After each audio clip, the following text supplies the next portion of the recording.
Okay, this one is unfinished work. I just show now it's still wet in wet.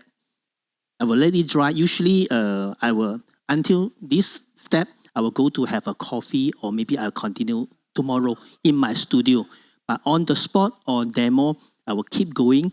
Sometimes the texture will special, and then this beading, I wouldn't worry to see the color. They will drop everything. But I want to show you the original color. From the skin, it's not so nice. This is more original.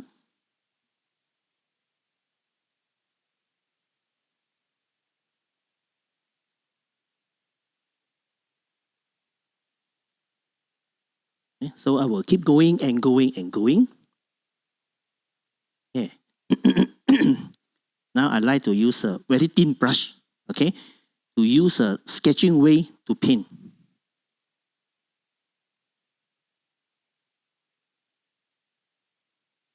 To do the details.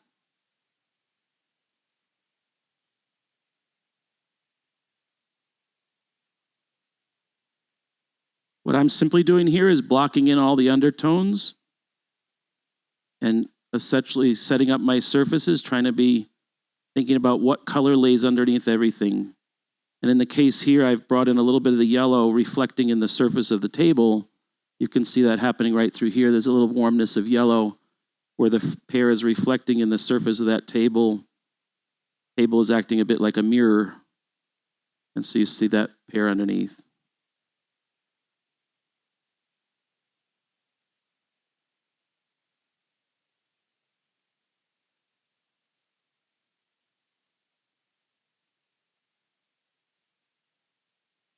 Okay, there's a lost phone with an attendee.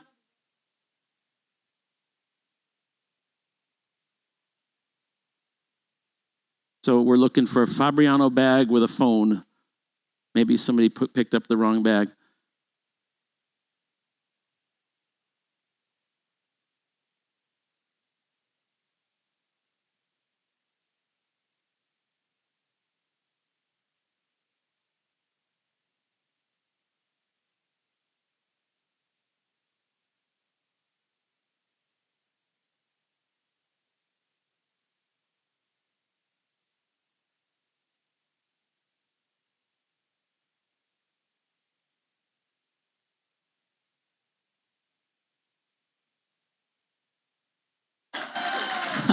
You see, you thought we were good at just painting, Jansen and I, but we can solve everything, huh?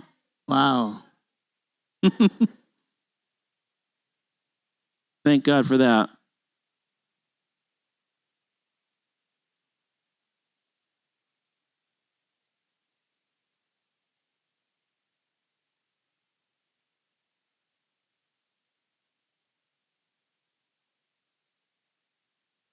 For this kind of work, I can stop anytime. For example, when I doing the outdoor painting, if my bus come already, I can stop immediately. So because I usually when I go there, I took some picture, do a simple sketch, and then I will keep the whole beautiful scene through my eye in my mind. So when I go back to my studio, I can imagine, use your imagine, you follow my inspiration in that time, I will do the work. Because I always understand that painting is for artists, you must use your own way to do. Every day can be different.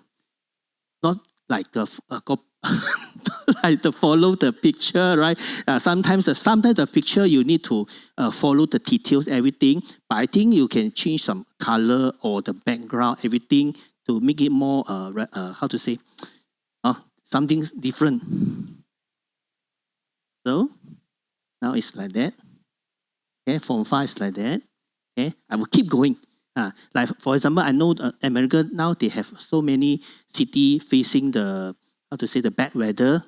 So I think that if I 2 more weeks, I will go to stay in Manhattan 2 weeks time. So I will paint outdoor every day. So if something happen, I will run and then continue in my studio. God bless America. There are so many. The weather not so good in the Florida, right? I think everything okay already. See, Andrew Wyeth used to talk about the abstract flash. You see it, and you have to capture that abstract flash, sometimes working so quickly. So as I transition myself and do the Julia Childs thing again, what I want to mention is that we're about to move with those pairs from their blocked-in underglow to their form, and the key for me is drawing. And so if we think about that pair, we need to remember that light falls on forms in a predictable way. So we take this pair here, for instance, and we want to always look at the break of shadow. A pair is essentially a sphere that's attached to what's called a modified cylinder that's attached to an upside-down sphere. Okay, and we want to be able to see through those forms. So I'm showing you sort of a sketch kind of way of doing this. Okay, I'll draw darker so you can see it on the screen better. Okay, so there's the sphere, there's the modified cylinder attaching to the sphere, and there's the second upside down, like half a basketball on top of that. If we know where our highlight is, we can find the break of shadow, because the rule of light is that if I find the center of the object and I draw the axis through the center of the object and the counter axis through the highlight, the distance from the contour of the object to the highlight is equal to the distance from the center of the object to its break of shadow, always. And the break of shadow would work around the sphere logically. If I could see it go around the whole sphere, it would go like this, but then it meets the modified cylinder and comes up, and then it meets this modified cylinder and turns. And so we have what we call the light side of the form and the dark side of the form. The dark side of the form would be cast in shadow. These are all things to learn so that when you're looking at your subject, you're not just trying to see it, you're trying to draw what you know you will see. And some of these are the kind of things that we can predict to see. If you want to continue to browse the YouTube, you'll find a video called The Parts of Light on an Ovoid Form, and it walks you right through all of that, okay? But in Julia Child style, what we'll do is simply do this, okay? Pair with just one layer, pair with two layers, pair with three, and the build-up. So I'm just going to continue doing that on these two and bringing them together.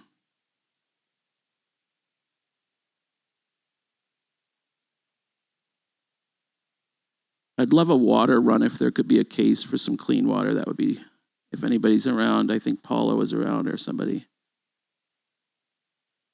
We could just do that one would be ideal. Thank you. The reason for clean water is simply you don't want it to actually show up in your painting.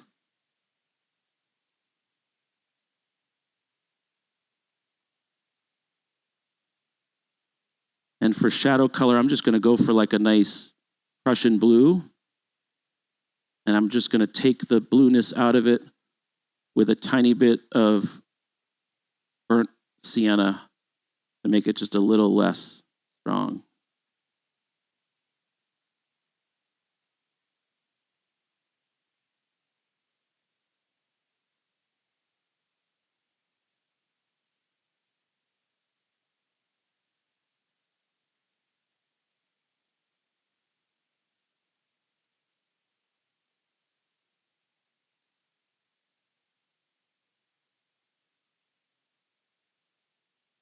Finally, the other thing I'm going to be thinking about is the cross contour of the form when I'm moving the brush. And feathering these in.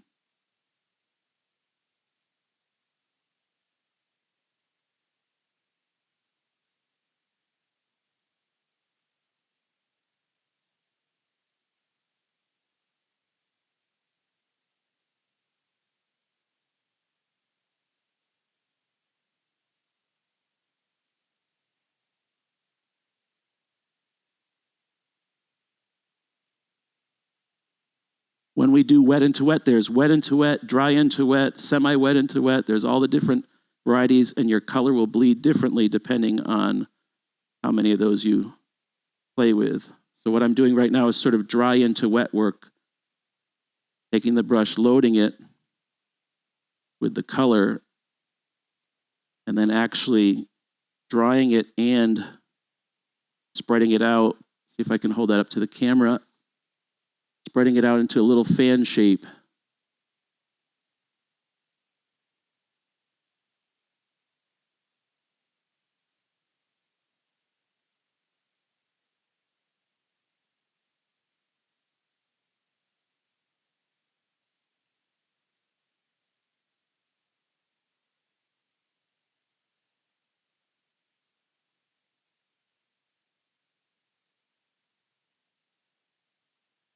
Jansen, do you ever get impatient with water? Do you ever get impatient with watercolor? For me, right, because I paint watercolor more than 30 years, Yeah. and then I have start from the realistic, semi-abstract, abstract, all the technique I tried before. So for me, is nowadays painting is just for fun. Okay? First, you make yourself fun when you paint. You make the people, when they view your painting, happy. This is important. Agreed. I agree with you 100%. I try to make money at it too, though, a little bit. Okay. Money is a bonus. Yeah, it is. It sure bonus. is. If I can't, not enough money to buy more paint, for some of the paint, I think minimum we need 7 or 8 colors actually is enough. Okay. If you have more money, you can support the good paper, good brush, and the good paint. Actually, it's help. It's help you to make your painting more professional. And then all to combine together, you can make your painting last longer. This is important. Try your best, use the best quality of paint, paper, and brushes. Brushes is for you to easy to control. Okay, one day when you use professional brushes, you can feel that when you paint, you improve a lot very fast and look like professional. Of course, in your mind, it look like professional, right? It's not the real, but it's really helpful. So I hope if you can afford, try to buy to do anything, use a good one, the best one. Oh, I couldn't agree more. The brush is your connection from your mind. That's your art is up here, right? And in here in your heart. But that's the connection to your page. You must, and the test is simple. Wet your brush, tip it, and then put a little bend on it. And if you touch a wet brush, it should keep its shape for watercolor. So that when you put the color down and you lift the brush, all that water goes back into that brush and stops what you wanted. It stops when you said stop, it stopped. People run around with bad brushes and they get frustrated with watercolor because they're running around trying to mop the watercolor off their painting and the brush just spilled it all out on them, right? That's your connection to your hand. That's everything.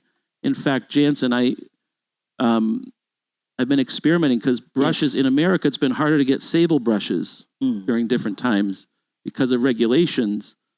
And so I was able to find a brush that's a non-sable made by King Art. It's their premium finesse brush. I actually have a couple here, and I'll use it. This is it here.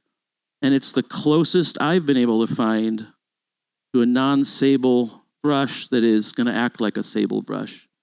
So just 40 minutes, my outdoor painting is considered finished. Okay, so I will let it dry first. After dry, I will go to second layer. This is it's just beautiful. This is only the okay for outdoor painting. This is considered finished already. Okay, Beautiful. So I will let it dry first. Because after dry, they will have a small detail step by step. Okay. So can you're go through like you're going to paint 2 or 3 paintings, and I'm sitting here and I barely got a pair done. Today I got the mood to show you all. When I fast paint the first layer, second layer I will destroy it. How do I destroy and then I rebuild it? So sometimes like that. Watercolor paint, like watercolor, especially watercolor, not like oil paint. Okay, because it's when you paint it, it's quite dangerous. You are afraid to make mistake, or sometimes you cannot control for the water or paint. Why not some of the part you just destroy it? Destroy that means is use your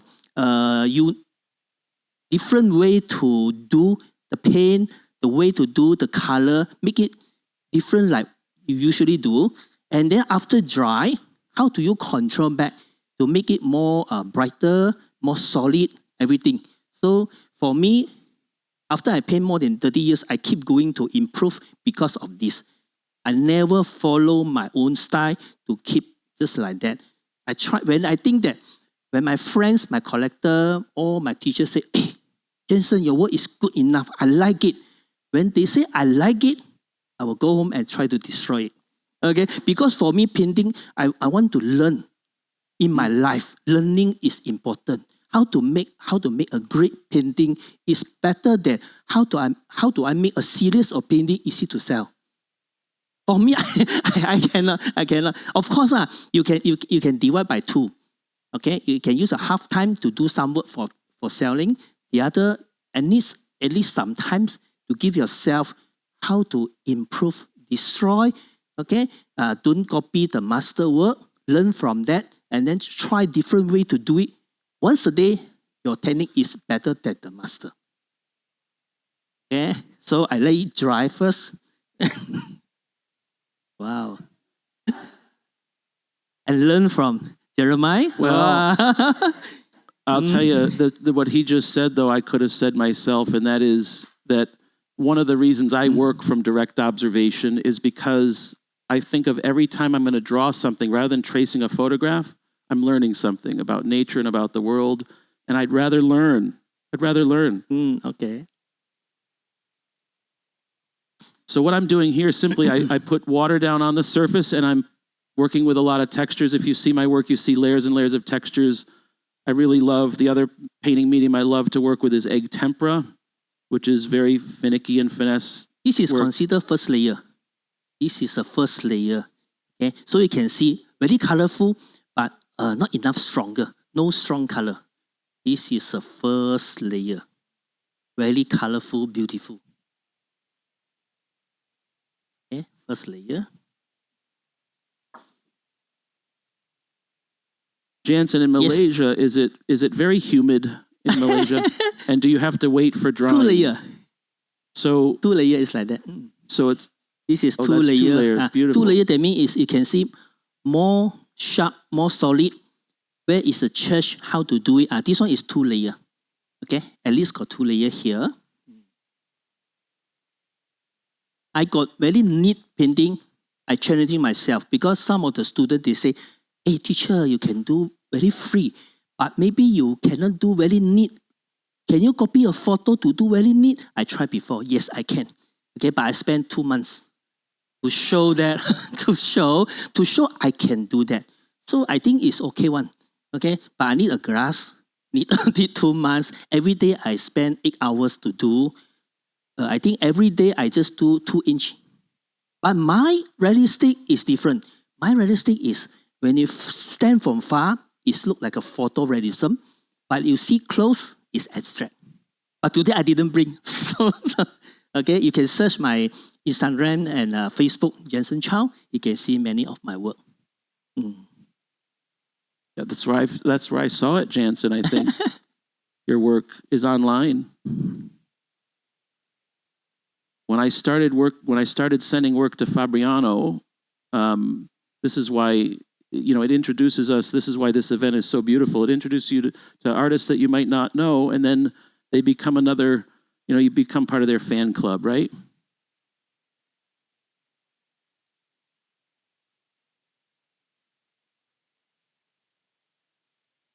For me, as soon as the paper starts to become drier to a point where it's not damp enough to do the wet into wet work I'm wanting to do, I just stop and pause because I can always re-wet the layer and it goes back to that beautiful wet into wet moment.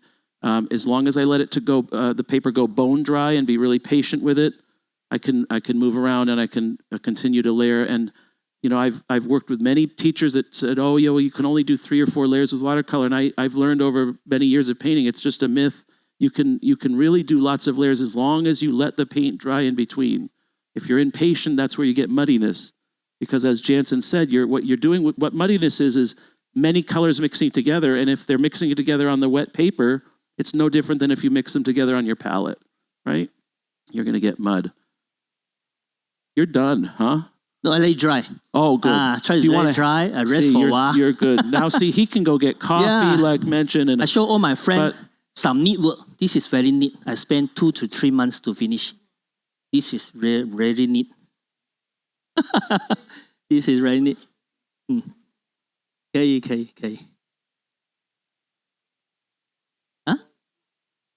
Okay, it's okay. This is a very neat painting. Very neat.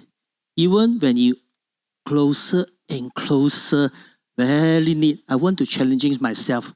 Because photograph, right, when you focus this, the rest is soft or blur. For painting, we can do that. Okay? This is, I spent 3 months.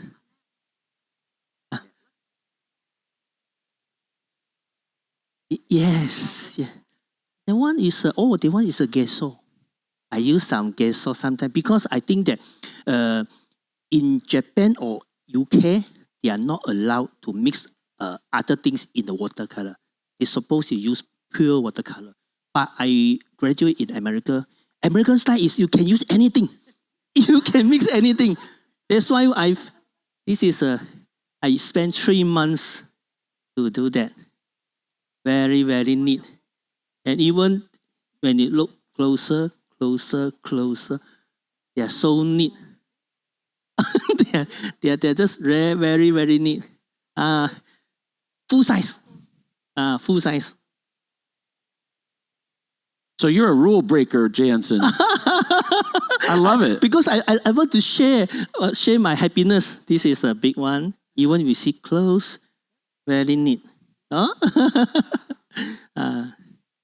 So some of you see the white watercolor on my palette.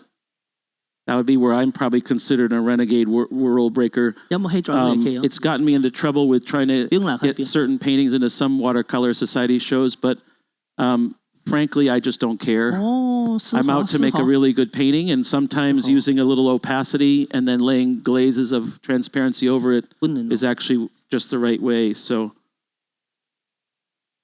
it's another thing, Jansen. I'm happy to paint with another rule breaker. No, not sharp enough.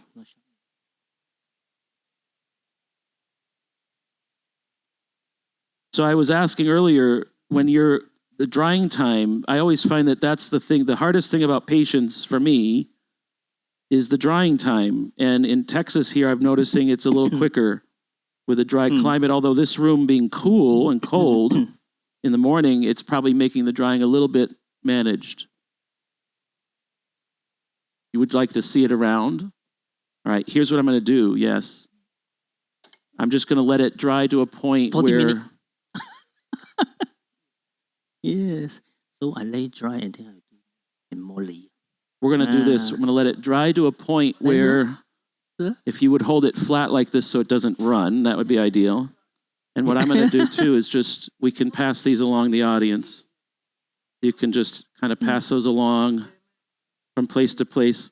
Well, with my buddy though. Yes. One more. This one's going to end up on social media with your wife taking it. Okay. You can pass that around, hold it nice and flat. Yeah, this is only first layer. And so, for those of you that watch Julia Child, she used to put the turkey in the oven and say, now we'll just bring out the other turkey and it's ready cooked. Make it like a rhythm, and so, this is my almost fully cooked turkey. And what it really needs, if you can see, some of the wood grain has been happening in this side, but not on this side. So, we're going to pull out the finer, smaller brush. And just get into some of that work. Okay. The spacing, the color, form, dot, line. Yes. This is a very good mistake. Yes. I think it comes from a high level of respect of one another, probably. Sometimes, yes. So for my style, right, we wouldn't scare any mistake. Even start raining, a few dots is okay.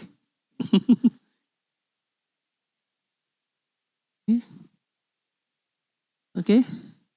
They're called King Art Premium Finesse. Yes, King Art is a company. Yeah. So it's quite enjoyable. And that's what I'm using right now. The spacing, the color, the dot, the dirty color, the fresh color combined together. So you can feel the magic of watercolor. It's very nice. Yes. So what you've seen Usually here when I today do for outdoor me painting, is I stop already. And I go home to my studio and continue to work. But because of this, I have a I 1.5 like hour, to do a lot of dry so I brush keep going to do many steps. right over these looser and washy areas. And the dry brush allows me to get back into the drawing aspects and picking away. And so this is where a brush like the King Art Finesse Premium with its tip, or some of the sables that I use as well, they just have, for me, they have to have an extremely fine tip to be able to afford this kind of work. And you'll also notice I'm not really looking at the photograph, just glancing at it occasionally to see tonal movements, but I'm allowing myself to rely on years of drawing wood grain and knowing what it looks like as well, because you can't ever paint every molecule of a subject. You've got to interpret it. And, you know, artists, a lot of my students try to draw every molecule, and I tell them, well, if we can make a pencil sharp like an atom, I guess you could do it. But you're at a point where what you really need to do is have your viewer think that there's something there that actually isn't. And that's, to me, where what we talk about, Jansen just mentioned the magic. For me, the magic is having that critic say, oh, well, your paintings, how are they modern? They're real. All I see is a bunch of pears and a table. And I can turn to them and say, well, with all due respect, what you actually see is a bunch of pigments on a piece of paper. And I guess they tricked you yourself into thinking they were pears on a table.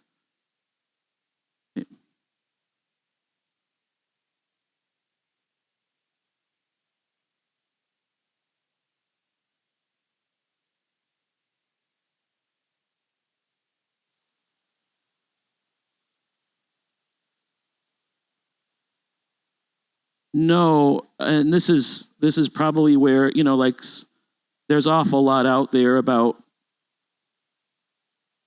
using salts and different things for textural aspects. Or one of the things I do play with is graininess of pigment. Certain pigments will grain more than others. That's something you can see if you chart them out.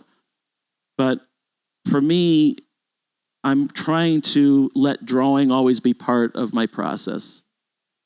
And rather than letting some sort of technical, I don't know, thing be part of it. Although occasionally, you know, if I wet the surface, I can put the pigment in and let it bloom, and I let that natural bloom be part of the process. I'm also at times wanting to be extremely finicky and directive of where that paint's going to be.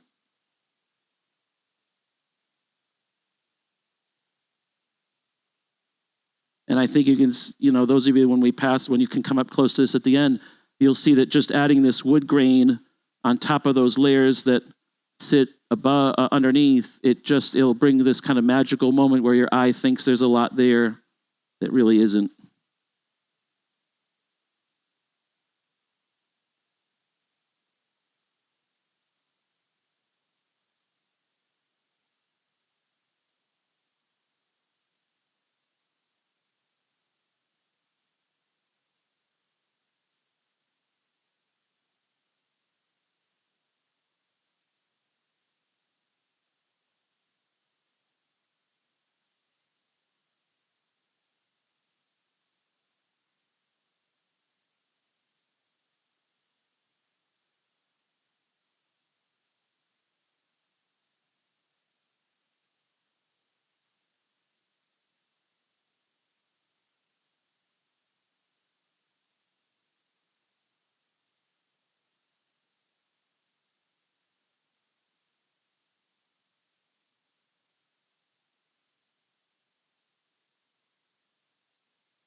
Landscape. I like to travel. I always go to all the country, the big city, the most busy city, especially in America, is New York City, right? Because I can see so many signboard, windows, building, color thing, color clothes, everything reflection in my mind is full of the happiness for me.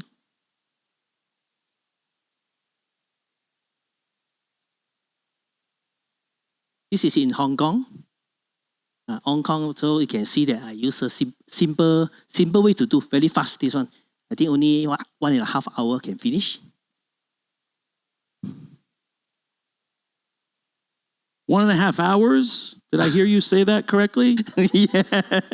I mean, honest to God, this is, yeah. But I love it that we have, here's the thing. If you have passion, you do what you do. And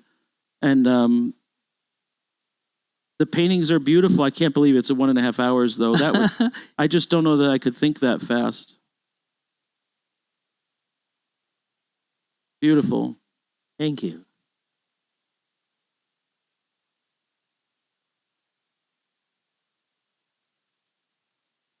For me, 1.5 hours might be picking away at a single square inch,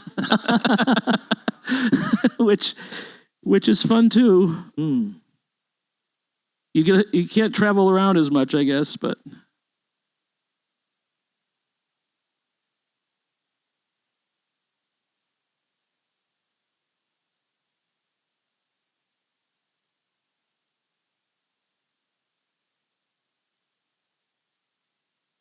in the end, folks, every single thing you do is simply a brushstroke.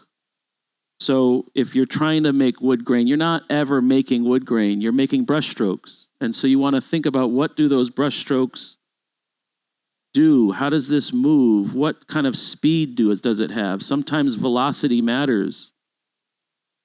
I was doing a landscape of a winter scene. Jansen and I were talking this morning about how Malaysia has no snow, right? You have no snow. No. But we have snow like this in New England. I live in Yes. Deerfield. And I was out painting and a snowstorm came through. And I broke the rules and dipped my brush into some Chinese white and threw the painting on the ground and spattered it with velocity, trying to feel the snow move across the surface, and it worked. So whatever works, right? I like to listen to the music, especially rock, when I paint. So actually, today you are got a good chance can see how Jansen Chow work. You can see I actually like dancing, right? The moving, how I do. I don't.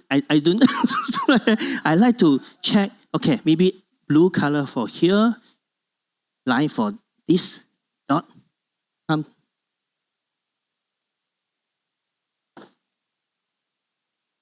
Two layer. Yep. Okay, 2 layer for here. You can see more solid. Show you. That's it's jazz. Huh? It's Yes, jazz. yes. What is your Okay. favorite music, Jansen? Actually, Rock? jazz, rock, also sometimes disco. Depends Yeah. on the mood. No, because There we go. I I think we're about the same age then. different kind of music, classical, everything can make your painting different. I always believe it's like that. Okay. Yes. So I Two have my layer, this days is where two layer. I'll blast Bach, 2 layer. Yes. or then days where so I'll blast Bach. Bach will Yeah, just be, box music. Yes, and, yes. and then in the studio I also will go with other types of music. But one of the things that I've discovered that really helps me spend hours and hours in the Thank you. studio is listening to books on tape. Yes. But yes. what I discovered is that I can't listen to anything epic So like this is 2 Moby layer Dick or lah, anything. 2 layer. It has to be some book More on solid, tape where I can more just darker. whisk away into the thing. Yes. So my wife, who's in the front row, and I have been blessed to travel to Italy a lot. So I like finding books on tape that have Italian themes. And there's something about listening to the book just allows you, I don't know, maybe a patience thing allows you to sit longer in one place, was sort of what it takes to work the way I do. But I listen to disco too. I love disco.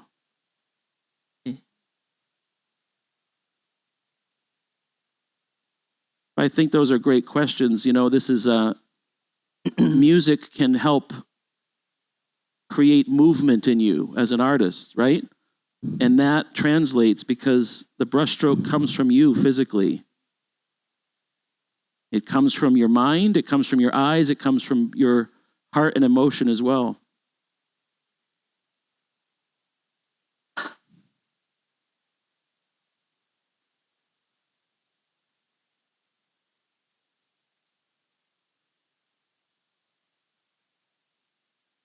I have prepared some small sketches to show you later on. Later you can have a look. See? All small. It's cute. See? Small one. I spent only, I think, 20 minutes each to show the feeling before I... This is a small work. Small. The small work. Oh, nice. I have so many small ones. Later you can come and have a look. This is a San Francisco. I wait for it to have a painting with you in San Francisco. No? Small, this is a postcard. I do this one, the small size. 20 minutes. 20. Actually, 10 minutes I can finish, but I just spend some time to do more details a little bit. Yes. Oops. Like magic show.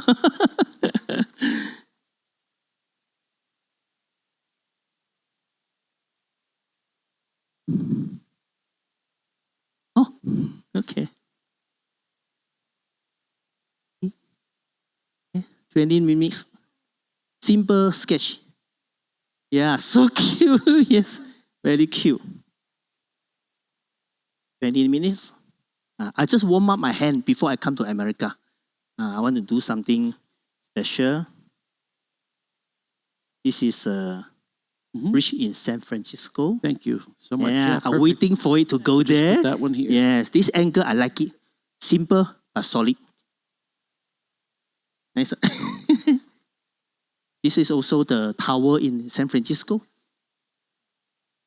Okay, just warm up my hand to go there and do it.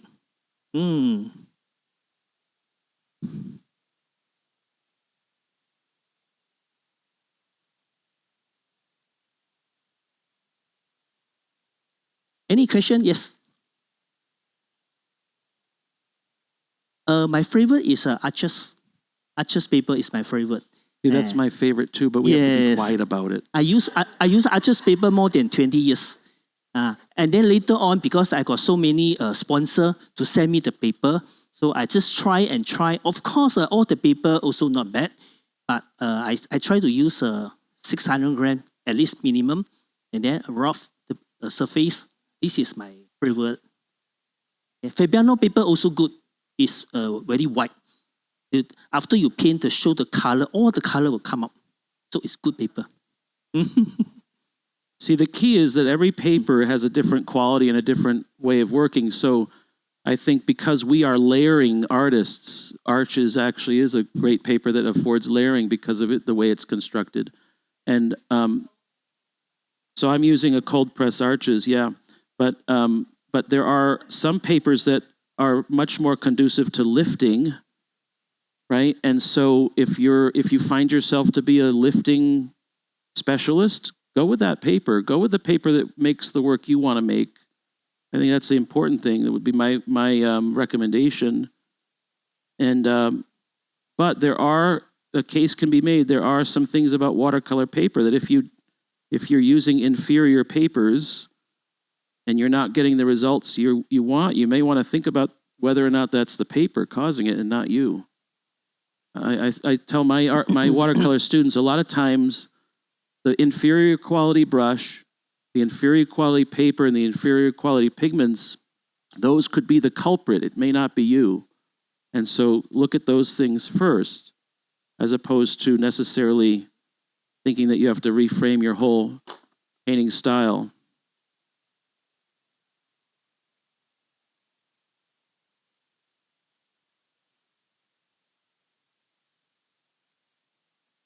So what I'm doing here is I'm working with my number 6 because it's putting down kind of larger little blobs. Because everything's a brush stroke, it's not actually fabric. And what I'm trying to paint here is this, I think it's a cross stitch that's, if you ever go to a CC Italy, the artisans make these beautiful cross stitch fabrics like this, these linens. And the thing about cross stitch is it has a significant amount of texture. So I could certainly lay down a nice clean blue under that area, but I won't have any feeling of texture at the end. So in this case, where on a wall I may want to be as flat as I can be, in a place like this, I want to build it up with little pointillism to achieve some under texture and feeling that will imbue the surfaces above it with that what's underneath. So it's kind of a strategic way of working, is thinking about how can I allow the strokes of the brush to emulate what it is that I'm trying to achieve.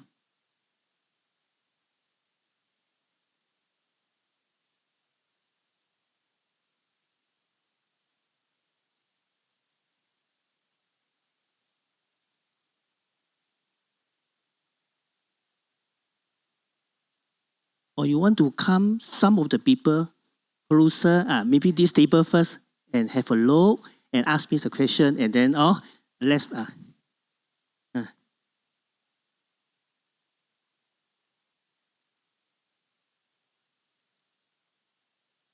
you can see closer for the sun, the lighting, the color.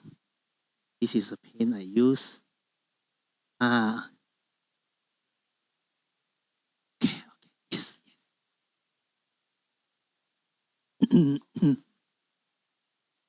Yes.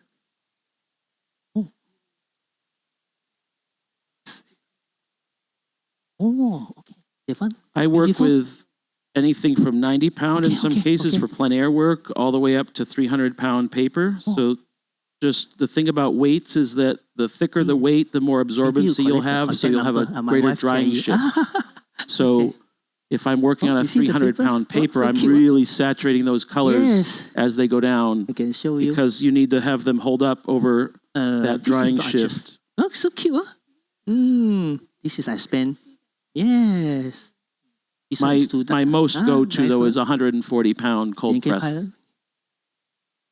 And people are amazed. They ask me, why don't you work on hot press paper?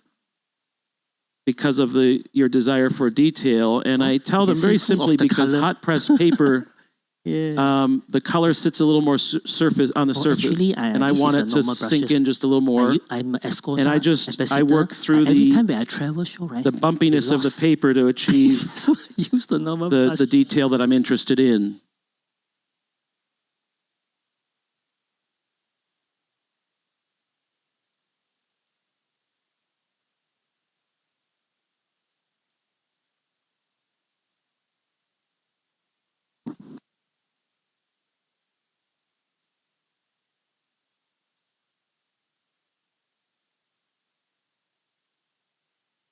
So again, as mentioned, I could certainly have taken a blue and just kind of masked out these areas and swept it across the whole surface, but it wouldn't end up with this feeling of this sort of broken little bits and pieces that are making up a piece of fabric that's been made with cross stitch.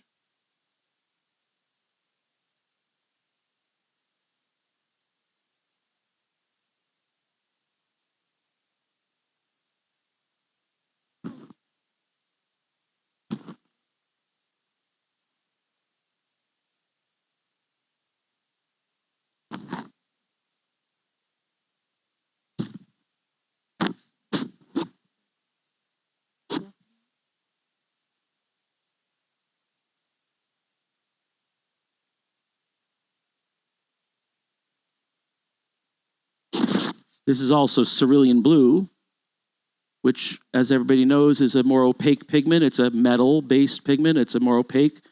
And because it's a fabric that has density and weight, I'm going to use something like that. So if I was painting a fabric that was cerulean blue colored, and that happened to be next to, let's say, a bluebell flower that was just light and airy, I might use cerulean blue on the fabric and phthalo blue on the bluebell, so that one feels light and airy and the other feels dense and heavy.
Feel free to ask questions if you'd like as we're finishing up.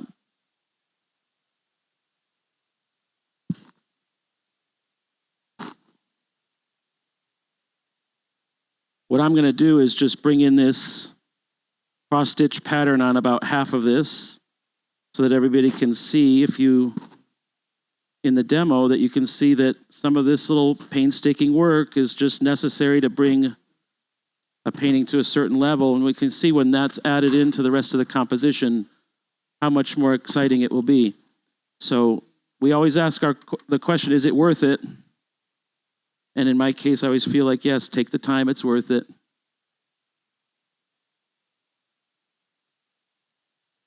So that would be, if you look carefully at the way that I did the, and was working on this little blue patch, I was literally doing it like a grid, little blip at a time, one blip at a time, one blip at a time. Pointillism is the use of dots to paint as opposed to moving the paint in a fluid pattern. So what it does is it imbues that area with a textural feel that is very similar to a cross stitch.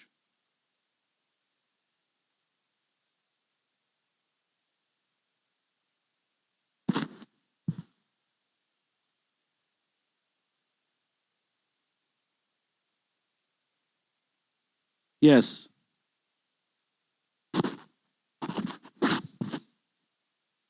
Good point. Good point. But what I really wanted is to make sure that those of you here that had entrusted us with your time, which is valuable, would get to the place where you got to see really at least a glimpse the mystery behind how these are constructed and made. And I hope what today left you with is that, thank God we're not rocket scientists. None of this is dangerous, right? But that we're building something in a process that gets broken down piece by piece, little by little, and can be digested, right?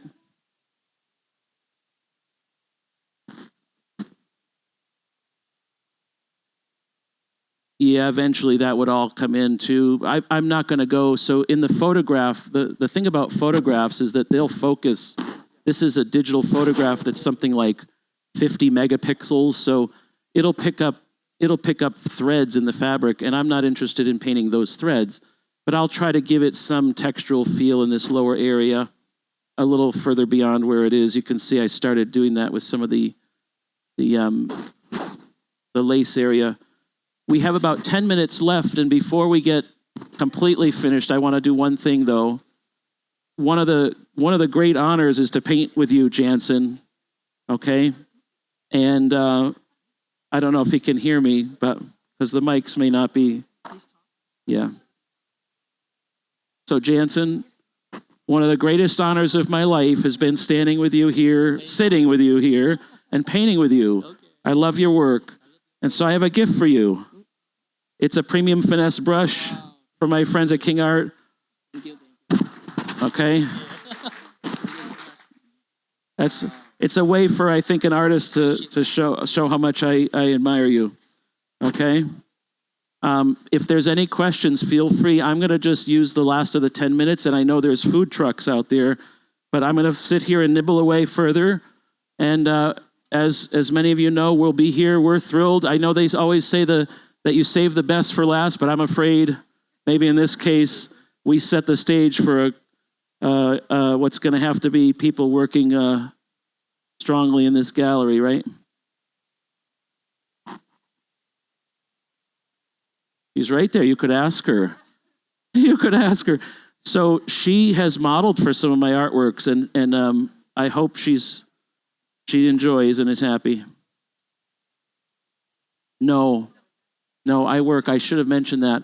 I just do a dry tape, and the reason is that, and this is something Andrew Wyeth talked about, is that if you stretch your paper and wet it, you will end up with like a nice drum flat piece of paper, but you'll lose that paper's ability to create an extremely sharp edge.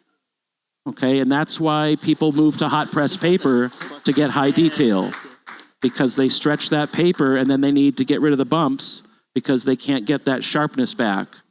Okay, so if you don't stretch your paper, look at how sharp those little edges are.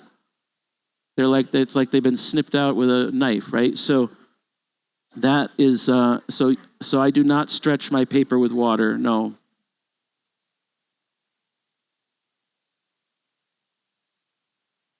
I do work on arches, yes, but I also work on Fabriano Artistico, and I like their soft press paper is my favorite, because it's almost a little bit of a hot pressed and cold press together. I find that, yes, I find that. And I'm a layerer, so I like to layer. And if you layer, you need a paper that can handle that. So for instance, I helped Jansen develop drawing papers. They sent me samples. I was one of the artists. And then they sent me watercolor paper and said, "Oh, we hope you endorse our watercolor paper." And I said, "I just can't. I can't. It doesn't work for me." So that's the photo there, yes. And you can see when I mentioned that I don't copy the photograph, I'm trying to create volumes that may not necessarily be photographic.